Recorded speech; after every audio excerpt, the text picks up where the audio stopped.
Hello and welcome. I'm going to show you how to set up a live class or schedule a meeting in Microsoft Teams. So I have Microsoft Teams open and I click on Teams.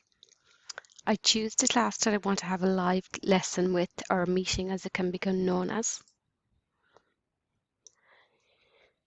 To schedule a meeting, I'm going to click on this drop down arrow beside the camera that says Meet. If I want to meet now, I'm going to click on Meet Now. If I want to schedule a meeting for later, I'm going to click on the Schedule a Meeting option. I then add a title to my meeting.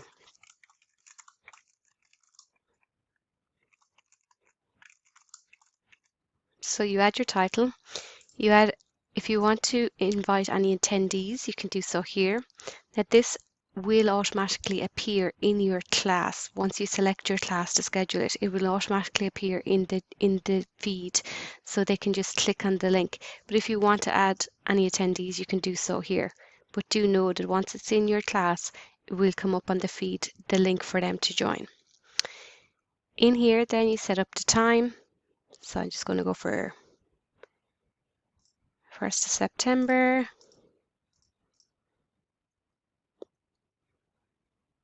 $10 a.m. just for demonstration, and I'm just going to say for 30 minutes. And if you have anything here, bring your book, you can pop that in there. And then I just click send.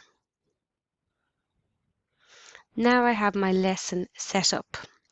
If I wanted to restrict the permissions prior to the lesson, I must click back into this scheduled meeting. And now I have this meeting options that wasn't available a moment ago. It takes a second to load.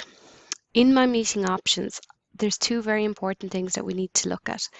First of all, if you want to control who is in your live lesson, so that, for example, somebody doesn't join your class, it's not a member of your class, then you should select who can bypass the lobby. You should set that to only me. That way, nobody can join your class without you allowing them into the class.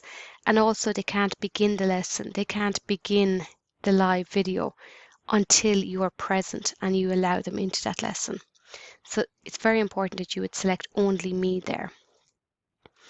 The other option then that's very important is who can present. By default, it's set to everybody, but if you change that to only me, that means that you are restricting the permissions. So it's not just about presenting, it's also about recording. So you're saying that at the beginning of the lesson, you are the only person that has permission to present. You can give other people during the lesson permission, but at the beginning of the lesson, you're saying only me. It's also important to note that by selecting only me at this category, only you have the right to record your meeting. So you don't need to worry about anybody else in the class recording your lesson, because if you select only me here to who can present, that means that only you has the right to record the whole lesson. So I'm going to click save to that. That means that my lesson is now set up, that I have to allow people into through the lobby. I have to accept the people into my class. If somebody is not meant to be in my class, I obviously decline the invitation, or I simply ignore it. And the presentation is set to only me, but that still means that during the lesson I can give somebody else the right to do that.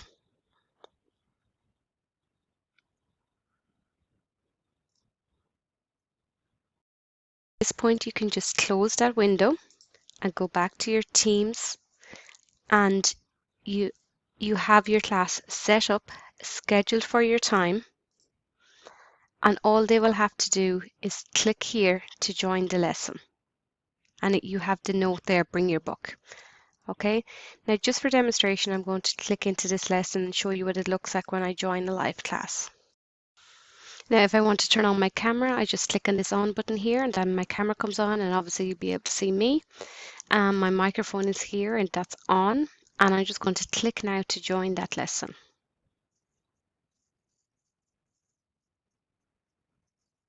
Now, currently I'm the only person in this lesson, so I'm going to click here and show participants, and I can see that I'm the only person in the lesson. I have two other suggestions of people who are in this team. This is a demo class. So if I wanted to call one of those and ask them to join the meeting, I have the option to ring them. And it literally rings on their phone, or rings if they have the app, or it rings on their computer, and you ask the person to join. So if somebody joined the lesson and I wanted to give them the rights to present, I would click on the three dots, and make a presenter would be an option at that point. The other options you have here is to turn on your camera, your microphone if you want to mute it, and this one here, which is to open a share trace. So if you want to open, for example, a PowerPoint presentation, you want to open something that's already on your screen, you click on this open a share, and you select whichever window it is that you want to open. So I'll open this PowerPoint just to show you. I already have it open prior to my meeting started. It's opened on my computer, and then it'll be available for me to share with the other people in the meeting. So my PowerPoint presentation is open here now, and I can just click through my PowerPoint and talk through it. If I have a link, I can go to that link and it opens up my browser. Okay, so the other things you can do, you can click on more actions, and if there's loads of background effects, if you want to change your background to something funky, you click in here, show background effects. So you turn on your camera, you can do that. That's just completely personal choice. You can play around with them. If you wanted to record your meeting, click on the three dots, go to start recording. And it's now recording once this is red. And if you want to stop recording, you can click stop recording. And this meeting has been recorded. Sure, you want to stop recording. And that recording is automatically saved to the channel in your team so that your class can go back and view it. Now, it's important to know, if you set up your class with the restrictions, only you have that option to record. Okay, if you want to end your meeting at any time, you click on end meeting. And if you want to go to full screen, you just click on this button here to go to full screen. If you want to raise your hand, students will have this option here. Click to raise your hand, ask a question. The conversation is always good to open the conversation and have a conversation going. Particularly good, for example, if you don't have good Wi-Fi, or if your microphone is a bit dodgy and gets cut off, students can then tell you, we can't hear you. So you could be blabbling on and they might be able to hear you. So you can have your conversations open along with your show participants. Another really cool new feature of the live lessons on Microsoft, and they're improving them all the time, is that we can now have an attendance list. So once you're in your live lesson, you can go here to download an attendance list. And this is an example of an attendance list here. So you can see that Aoife Phelan joined the lesson on the time and date stamp, but you can see here, really interestingly, when Irene joined it and when Irene left it, and then she joined it back again. So if people get cut off for whatever reason, and if they come back, or if they don't come back, there's a timestamp for joining and leaving the lesson. So it's a really handy one for schools in particular, for keeping records. I just want to go back here and show you that if you don't set up your permissions prior to the meeting, you can still do so during the meeting. So if you're in your meeting and you haven't set up your restrictions, you can click on these three dots here and you can go to manage permissions. And you're brought to this page again. So who can bypass the lobby? I have this done before, so I have it set to only me, but you can change it if you want during the lesson. And who can present? Again, you can change that during the lesson. If you find that you haven't set it up and there is a particular problem with the lesson, then during that time you can actually go in and manage the permissions and then click save.